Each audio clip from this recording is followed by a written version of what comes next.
Salut à tous. Alors aujourd'hui je viens enfin vous faire une vidéo que j'espérais faire depuis un petit moment parce que du coup je ne trouvais pas ce que je voulais. Aujourd'hui j'ai enfin trouvé pour moi je pense des feutres qui se rapprochent énormément des Tombow. Je vous avais fait déjà une présentation donc des Arteza Aquarella mais qui n'étaient pas du tout pareils. Mais là aujourd'hui je vous ai fait une petite trouvaille et je pense que ça va vous intéresser. Alors je vais vous présenter le produit. Donc voici les feutres. Donc alors j'ai 80 couleurs différentes. Ce sont des feutres aquarellables. Donc double pointe. Je vais vous montrer un petit peu plus tout à l'heure. Et donc ce sont des feutres que j'ai trouvés sur AliExpress. Donc voilà. Je vous mets la boîte ici. Donc elle est livrée bien sûr avec son rangement qui est en plexi dur. Hein. Donc voilà, c'est arrivé en entier, rien de cassé, tous les feutres vont bien. Donc voici les feutres. Donc ce sont les STA. Et en fait j'ai payé 40,58 € pour avoir 80 couleurs différentes. Voilà. Donc aujourd'hui, maintenant que j'ai fait cette belle trouvaille, je viens vous en parler. Donc, je vous ai fait, bien sûr, un nuancier. Donc je vais vous montrer les couleurs qu'il y a dans cette gamme. Alors c'est vrai que vous allez me dire 80 couleurs, c'est encore moins que les Tombow. C'est vrai que les Tombow, je crois qu'il y a 96 couleurs plus 15 nouvelles si j'ai bien compris, donc ça commence à faire beaucoup. Mais bon, là on est quand même à 40 € pour 80 feutres. Donc, voici le nuancier des STA. Donc tout d'abord nous avons les couleurs un peu couleur peau. Donc moi je trouve qu'on n'est pas trop mal, on est sur 3-4 teintes. Ce qui est quand même pas trop mal. Après on a des roses rouges. Les roses. Les violets. Les bleus. Voilà, les bleus plus soutenus, bleu marine. Là on s'en va vers les verts. Alors en teinte de vert il y a ce qu'il faut par contre. Hein. Vous voyez il y a beaucoup de vert. Ce qui est pas mal. Là on arrive dans les jaunes, orange. Voilà, alors il y en a quelques-uns qui sont un peu perdus. Je croyais que c'était des marrons mais ça reste des rouges hein, encore. Donc bon tant pis.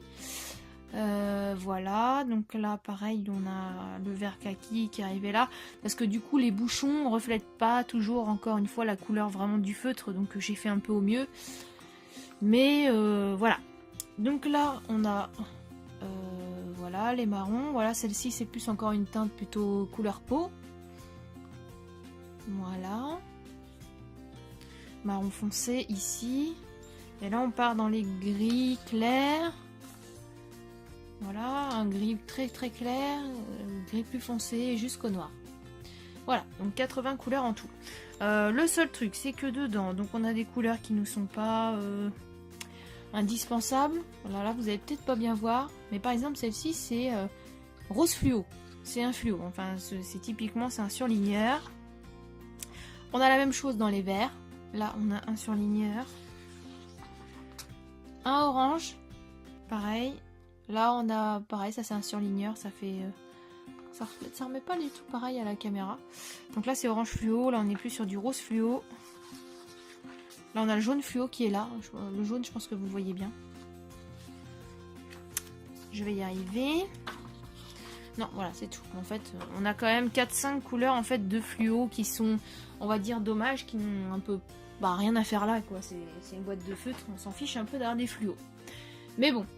Voilà, donc j'ai voulu les tester en vrai, donc sur un coloriage mystère, parce qu'à la base c'était surtout pour les coloriages mystères que je voulais des feutres comme ça. Et alors, mais j'en suis ravie de chez ravie. Alors attention, c'est un coloriage du cercle magique Babies, donc ça risque de vous dévoiler le coloriage si vous ne voulez pas le voir. Donc faites attention. Hein. Donc j'ai fait dans le cercle magique Babies, donc toujours celui-là. J'ai fait zip, donc voilà, donc je suis hyper contente du résultat. Je vais vous le mettre comme ça, vous allez peut-être mieux voir. On a quand même très peu de traces de feutre. Alors sur le gris foncé, C'est peut-être de ma faute. J'ai voulu essayer de revenir avec de l'eau pour voir si vraiment je pouvais être à 0 trace, mais ça, en fin de compte, ça en a peut-être créé un petit peu. Mais au niveau du résultat, c'est quand même top, top, top, quoi. Dans le gris clair, on n'a pas une seule trace. Dans le jaune, dans l'orange, pas de trace. Donc voilà, quoi. Ils sont tip top. J'ai pris plaisir à colorier avec. J'en ai pas un seul qui est sec. J'en ai pas un seul qui bave de trop. Moi, franchement, j'ai adoré colorier avec ces feutres. Donc voilà, par rapport à ces feutres-là, les Pen 68 qui sont très bien pour commencer, mais qui me saoulent. Ouais, je sais, j'ai toujours pas fait le fond de celui-là, faut que je le fasse. Mais non, voilà, honnêtement, ce sont des très très bons feutres. Et je regrette pas du tout mon achat, quoi. Donc voilà. Alors, je vais vous présenter le feutre en lui-même. Donc, alors attendez, si c'est ça que je voulais vous montrer. Donc, on reçoit les feutres dans une boîte. Comme ceci. Voilà. Et derrière, nous avons... Waouh, une magnifique palette de couleurs. On est content, on se dit c'est chouette, ils ont déjà trié. Ok. Bah, sauf que quand on regarde sur les feutres, malheureusement, il n'y a aucun numéro. Aucun nada. Donc en fait, on a ça derrière un peu pour rien. Ce qui est dommage. Donc en fait, j'ai dû mettre des petites étiquettes sur tous mes feutres. Pour pouvoir faire mon nuancier. Mais ça se décolle, c'est des étiquettes de chez Action. Ça se décolle, faut que je mette du scotch partout. Donc, voici le feutre. Comment il se présente. Une petite mise au point. Allez. Voilà. Donc ce sont les STA Aquarelle Brush. Clairement STA qui ressemble quand même très fortement à Staedtler. Je pense que c'est un peu une copie. Après, je n'ai pas de Staedtler en ma possession, donc je ne peux pas dire.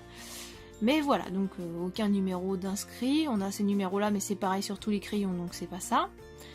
Et donc, d'un côté, nous avons la pointe feutre classique. Voilà. Et de l'autre côté, nous avons la pointe brush. Donc, je vous montre. J'ai pris un Sakura avec moi. Donc voilà. Donc ça ressemble fortement à la mine des Sakura. Peut-être un petit peu moins large. Mais ça va encore. Et voici la pointe d'un Tombow. Donc le Tombow, la pointe est beaucoup plus grosse. Voilà. Elle est plus longue et plus large. Mais honnêtement, je vais vous dire, pour les coloriages mystères, la pointe du STA et la pointe du Sakura est quand même bien plus pratique qu'une grosse pointe comme ça. Après, le Tombow, à la base, il est quand même fait pour le lettering, donc voilà, c'est quand même bien d'avoir une pointe comme ça pour le lettering, mais pour le coloriage mystère, plus petit, c'est pas dérangeant. Voilà. Donc, que je réfléchisse. Donc, je vous ai présenté la boîte. Je vous ai montré le nuancier, je vous ai montré le colo. Maintenant, je vais vous faire un test en direct pour voir ce qu'ils valent. Donc, je vais prendre un petit pinceau à réservoir d'eau. Donc on va tester avec un pinceau à réservoir d'eau, donc j'ai encore un petit peu d'eau dedans. On va tester avec le blender Tombow. Et on va tester avec le blender Sakura. Voilà. Donc je range le coloriage de zip. Et on va faire ça tout de suite. Donc, je vous ai préparé une feuille. Donc avec Tombow, Sakura et feutre STA. Je vais me rapprocher un petit peu après, vous inquiétez pas. Hop, je sais pas comment me mettre. Je suis par terre, c'est pas forcément évident. Bon alors, donc déjà les Tombow. Nous allons faire... Je ne sais pas comment je vais vous montrer ça. Voilà. Donc le Tombow. Je prends la pointe pinceau et je vous montre. Voilà. Je vais faire plusieurs traits comme ça. Voilà. Donc ça c'est quand on fait des aplats. Quand on utilise le fin de la pointe, comme ça. Je vais faire un petit coup avec l'autre pointe. Donc voilà. Voilà ce que l'on obtient avec le Tombow. Je vais déjà faire comme ça. Je vais faire après avec le réservoir d'eau après.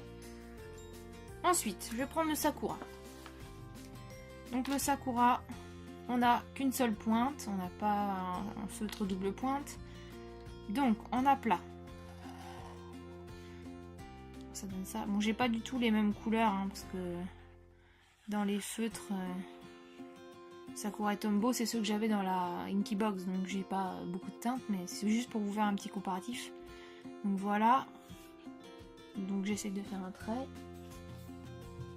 Attends-toi le chien. Pardon.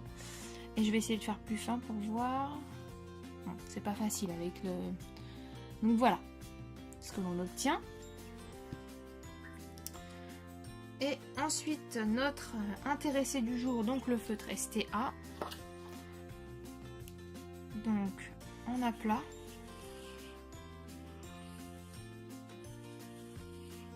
Donc bien sûr, vu que la pointe est plus fine, on n'arrive pas à avoir aussi large tout de suite que le Tombow. Ensuite, en version pointe brush. Et nous allons prendre l'autre côté du feutre. Voilà. Donc, je ne sais pas si vous allez bien voir. Au niveau du résultat, on est quand même pas trop mal entre le Tombow et le STA. Donc après, les deux gardent des traces, hein, un petit peu, vous voyez. On est à peu près sur le même genre de traces. Bon, le Sakura, je le mets à part parce que c'est vrai que c'est quand même plus les Tombow qui sont utilisés à la base. Mais qui sont très chers, donc voilà. Après, c'était pour vous faire une petite comparaison avec les trois, vu que j'ai les trois. Donc, on va essayer maintenant de faire un petit essai en niveau aquarellable. Donc, je prends mon petit pinceau à réservoir d'eau. Je regarde s'il est humide. Et je vais essayer de venir aquareller légèrement le Tombow. Donc là, clairement, c'est un échec. Bon, après, j'ai peut-être pas le papier qu'il faut pour, mais c'est du papier qui pourrait être très bien dans un livre de coloriage. Donc là, en l'occurrence, sinon je pourrais faire dans quoi? Je vais essayer peut-être avec un autre papier.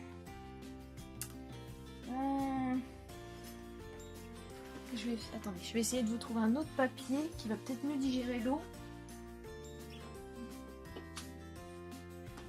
Hop, je vais vous faire ça dans mon petit carnet de croquis. Voilà, on va essayer là-dessus. Voilà.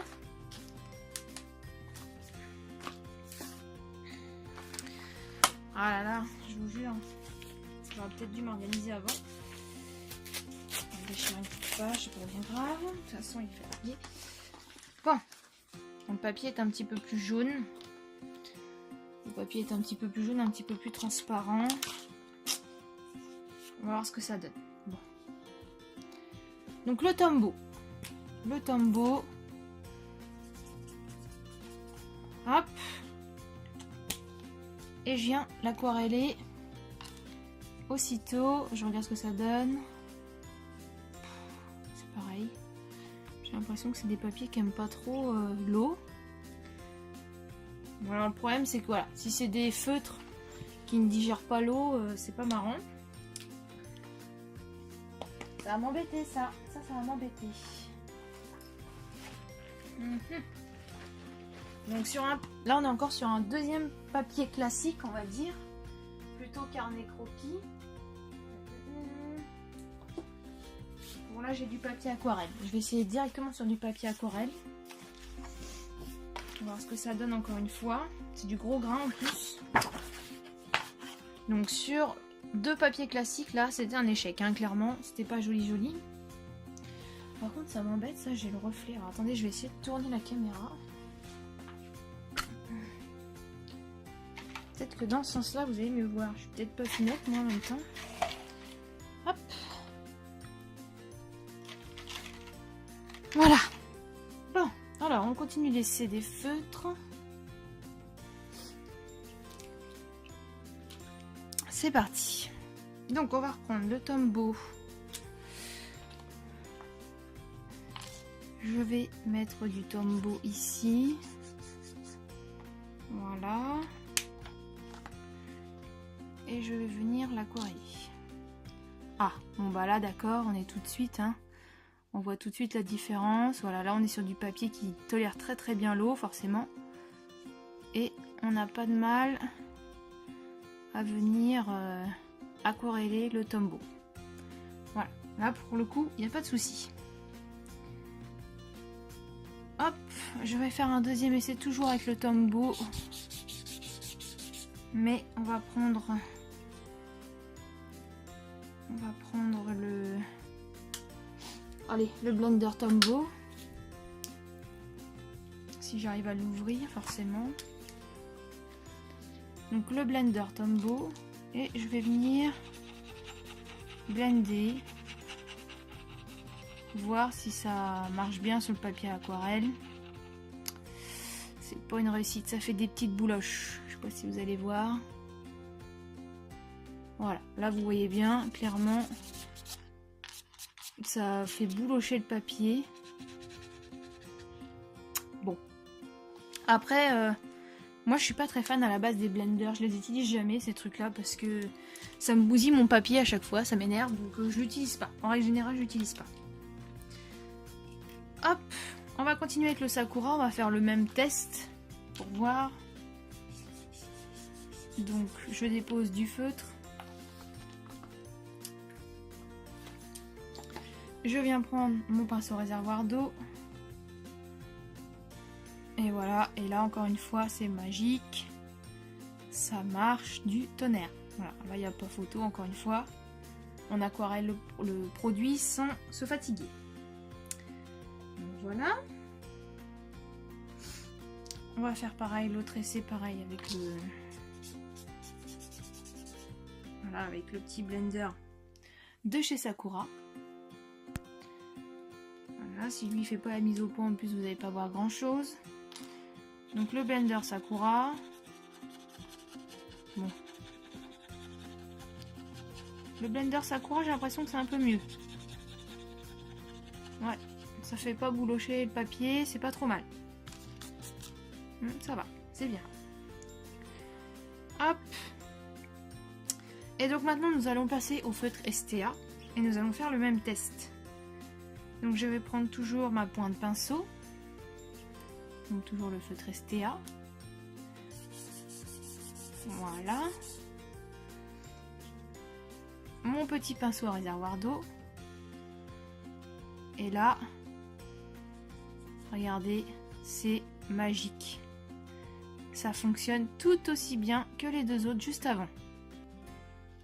Voilà, c'est franchement, ils sont top ces feutres. J'ai rien à dire, hein, honnêtement. J'ai mis du temps à les trouver, mais j'en suis très contente. Et donc, on va essayer avec un petit peu comme ça. Et je vais utiliser, tiens, le blender Tombow pour voir. Voilà. Donc j'appuie pas trop pour voir, mais non, il fait encore boulocher le papier, donc ça vient vraiment du blender. Ça vient vraiment du blender. Je vais essayer avec le Sakura. Comme ça, je vous fais un petit test des blenders en même temps. Donc, ouais, le Sakura en blender est vraiment meilleur. Vraiment beaucoup mieux. Hein. Ça fait boulocher un petit peu, mais moins que le Tombow. Vous voyez, on arrive quand même à avoir quelque chose d'estompé. Et maintenant, je vais vous faire un petit test pour voir. Je vais essayer de blender du Tombow avec du STA pour voir s'ils se fondent tous les deux correctement. Donc là, j'applique du Tombow. J'applique le STA juste à côté. Et je vais prendre donc le blender. Je vais peut-être m'approcher un peu plus. Hop. Et je vais venir en fait blender mes deux couleurs. Voilà.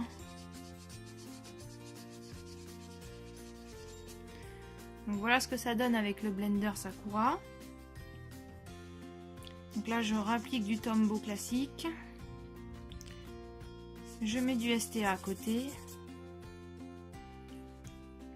Je prends mon pinceau réservoir d'eau et je vais venir blender. Donc voilà, je vais faire du clair vers le foncé et du foncé vers le clair. Hop, on essaie de bien venir fondre les deux. Voilà. Je sais pas si vous voyez bien le résultat. Alors les Tombow, que ce soit les Tombow et les STA, ils se mixent très bien. Donc si vous n'avez pas assez de couleur par exemple dans les STA là, vous pouvez très bien compléter avec les Tombow, ils s'associeront sans problème. Ensuite, on va essayer de faire la même chose avec les Sakura pour voir forcément. Donc je vais appliquer un peu de STA, de Sakura pardon, et je vais mettre du STA à côté. Voilà. Et je vais venir directement essayer de blender avec mon pinceau réservoir d'eau. Donc je vais partir de ma couleur la plus claire. Je vais aller blender dans le foncé. Et je vais revenir une fois pour faire rentrer un peu de foncé dans le clair. Voilà, après, ça dépend comment vous voulez blender vos couleurs. Mais voilà, encore une fois, ça se mélange très bien. Donc pareil, les Sakura et les STA sont compatibles. Donc ce qui laisse quand même pas mal de chances d'avoir une gamme de couleurs différentes si vous voulez compléter avec telle marque ou telle marque. Donc je vais vous montrer le résultat maintenant que c'est set. Donc là nous avons les Tombow, le Sakura et le STA. Vous voyez que les trois couleurs se sont très bien aquarellées au pinceau réservoir d'eau. Donc voilà, donc là on a essayé bien sûr les blenders de Sakura et de Tombow qui sont pas forcément une réussite. Je préfère largement utiliser un pinceau réservoir d'eau pour les feutres aquarellables. Et donc voilà, je vous ai fait le petit test de ces feutres là. Je vais vous mettre le lien des feutres en barre d'infos. Et je vous dis, hein, n'hésitez pas, surtout ce sont des très bons feutres. Je ne sais pas ce qu'ils valent par contre, c'est vrai, sur leur durée de vie. Je ne sais pas du tout combien de temps ils vont durer, mais bon, voilà, pour le prix, c'est très bien pour commencer, pour avoir plein de couleurs en feutre aquarellable. Et je pense par contre, peut-être qu'au fur et à mesure, je compléterai avec des Tombow pour au final avoir peut-être plus de Tombow qu'autre chose. Mais voilà, pour commencer, si vous voulez des très bons feutres aquarellables, ceux-ci sont très bien. Et bien écoutez, j'espère que ce test vous aura plu, j'espère que vous allez pouvoir vous faire plaisir avec ces feutres-là. Et puis n'hésitez pas à me poser des questions si vous en avez. Et bien écoutez, je vous dis à bientôt et je vous fais plein de gros bisous. Bisous!